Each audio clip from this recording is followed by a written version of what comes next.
तुम्हाला कोणत्या विभागातून जास्त विश्वास वाटतो की इथून आपला एखादा उमेदवार जिंकून येऊ शकतो पक्षात? अगदी चांगला प्रश्न आहे. कसं आहे, आता महाराष्ट्रामध्ये आपल्या पक्षाकडे सरासरी 5.5 लाख नोंदणीकृत सदस्य आहे.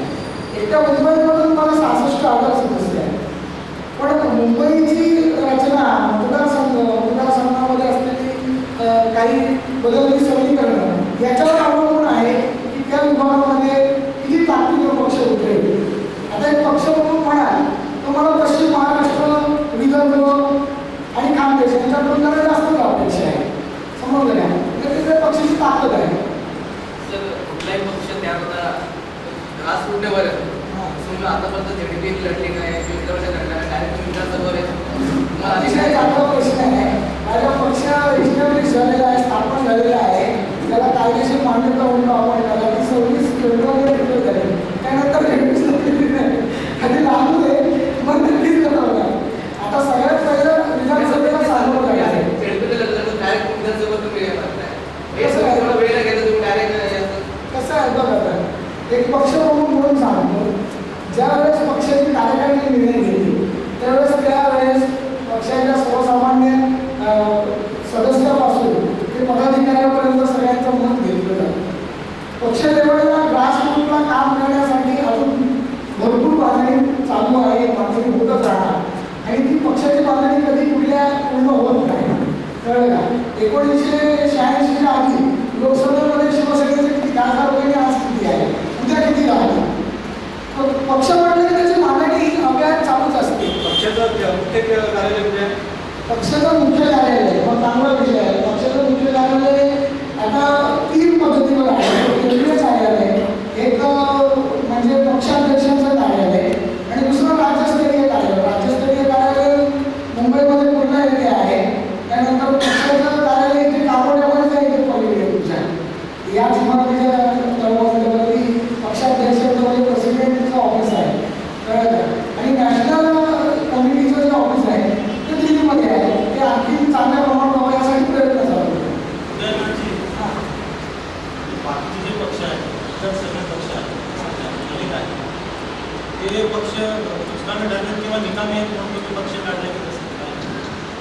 मला कसं आहे माहिती आहे का, ते निकामी ठरले किंवा पुस्तकाने ठरले हा काही इश्यू होऊ शकत नाही. जेव्हा एखादा मनुष्य सर्वसामान्य नागरिक भारतीय संविधानामध्ये निष्ठा ठेवणारा किंवा आधार ठेवणारा, संविधानिक मार्गाने न्याय मिळाला पाहिजे अशी अपेक्षा ठेवणारा किंवा काम करत असतो, त्यावेळी सगळेच पक्ष त्याच्या अपेक्षेला उत्तर दिलं असं नाही.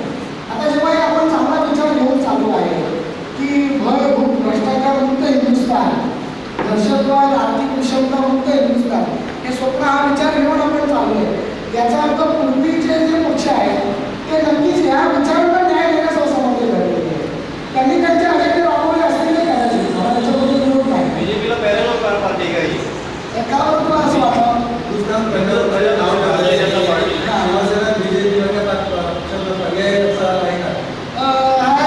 तुझ्या विचाराचा भाग असू शकतो, पण माझ्या विचारांनी असं वाटत नाही. कारण शिवसेना सेना नावात असणारे 48हून अधिक पक्ष आज महाराष्ट्रावर पसरलेले आहेत, पण वाढली फक्त शिवसेना नाही का. त्यामुळे याच्यात काय अर्थ नाही. प्रश्न दुसरा एक मिनिट त्याचं उत्तर मला देऊ. हिंदुस्थान प्रजा पक्ष HPP पक्षाचं नाव आम्ही असं ठरवलं होतं की हिंदुस्थान पीपल्स पार्टी. भारत हा असा देश आहे, हिंदुस्थान हा असा देश आहे जिथे दर 1000 वर्षांनी भाषा बदललेली आहे. 4000 वर्षापूर्वी संस्कृत बोलली जात होती. त्याच्यानंतरच्या म्हणजे जे संस्कृतीच्या उदयाच्या वेळी वर्तमान भारताच्या काळात अर्धमानवी भाषा होती. गौतम बुद्धाच्या वेळी ती पाली होती.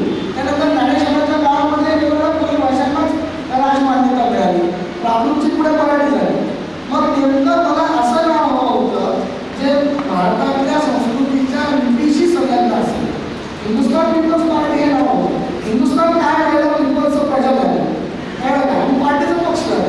यात कोणा बीजेपीला काही वाटण्याचं काही संबंध नाही. कळलं का? महाराष्ट्र आपल्या पक्षाचं चिन्ह जे आहे ते जबडा काढलेलं सिंह आहे. गर्जना करणारं सिंह. गर्जना आलं कसं काय उद्देश काय? उद्देश असा आहे की भारत माता ही एक कन्सेप्ट आहे. समजलं का? भारत मातेचं चित्र आपण सर्वांनीच पाहिलं. त्याच्यामध्ये जनरलीचं वाहन एक सिंह असं दाखवलेलं आहे. सिंह हे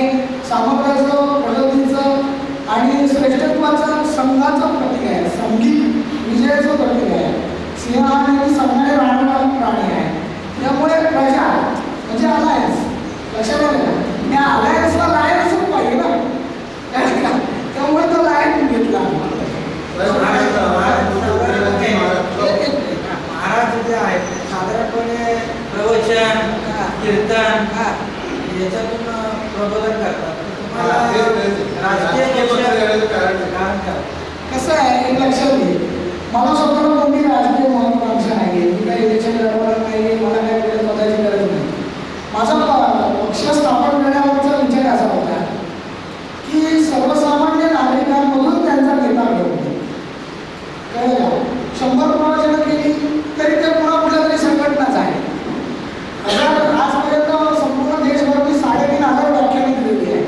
बदलती जागतिक अर्थव्यवस्थेपासून भारतीय संस्कृतीपर्यंत, गौतम बुद्धापासून सावरकरांपर्यंत वेगवेगळ्या विषयांवरती मी बोललेलो आहे. माझा एक स्वतंत्र मांडणारा चाहता वर्ग आहे, फॉलोअर्स आहे. प्रत्येकाला आम्ही सांगितलं तर मग ते आम्हाला विचारतात आम्ही कुठल्या पक्षात जायचं. आता त्यांची ध्येय धोरणं, त्यांची निष्ठा काय आहे हे सगळ्यांना माहिती आहे.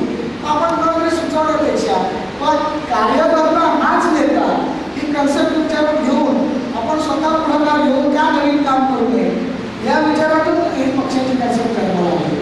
आता तुम्ही आध्यात्मिक मार्ग सुधारलेला आहे आणि मोठ्या प्रमाणात तुम्ही बघताय, तुमच्याकडे पाहण्याचा दृष्टिकोन लोकांचा वेगळा आहे.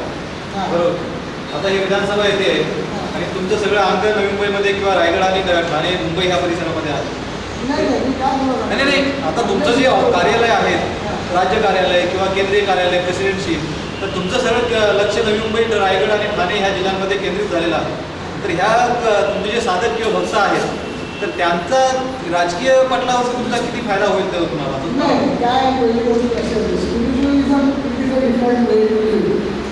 जीवन जगण्याचा एक वेगळा मार्ग म्हणजे अध्यात्म आहे. माझा कुठलाही साधक पक्षामध्ये कुठेही क्रियाशील सदस्य नाही, तो एक वेगळाच विषय आहे. कळला? त्यामुळे सर्वसामान्य जनतेतून ज्याला आपण म्हणतो नेतृत्व उभं करणे, त्यासाठी आम्ही 2 पद्धतीने म्हणजे ज्यांनी गेली 20-25 वर्ष महाराष्ट्राच्या राजकारणाची दिशा आणि अशा बघितलेली आहे आणि जे आत्ताचे न्यू कमर्स आहे, यूथ आहे, त्या दोन्हींची सामड घालून आम्ही पक्ष उभा करतो. लक्षात आलं का? म्हणजे असं काही नाही की त्या साधक वर्गाच्या जीवावरती मी पक्ष काढले आहे. साधक वर्गाचा कुठलाही पदाधिकारी नाही आहे पक्षामध्ये आणि ते कुठेही ग्रासरूटवर काम करत नाही. आणखी काय?